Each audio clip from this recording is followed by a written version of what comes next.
Wannan injin na kuke gani na iPhone 7 ne, wayar da ta yi mugunyar faduwa, wadda faduwa ta sa ta yi damejin da na jima ban gan shi ba a waya ta iPhone.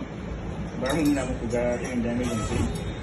Wayar ta faɗi ta sa storage, wato wannan IC da kuke gani a nan muna kiransa NAND IC, wanda shi ne ke dauke da bayanai na wato customer user kenan.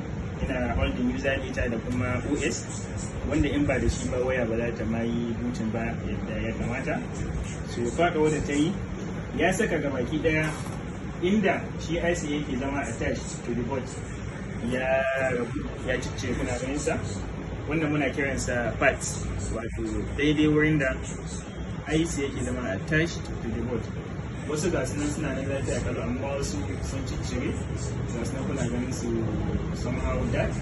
So karin mu samu wayar ta dawo tana booting tana kawowa, muna buƙatar mu reconstructing na wa'annan da suka ciccire mu mai da su kamar wa'annan, kuna ganin su koma kamar wa'annan, domin mu samu wannan ya zama attached.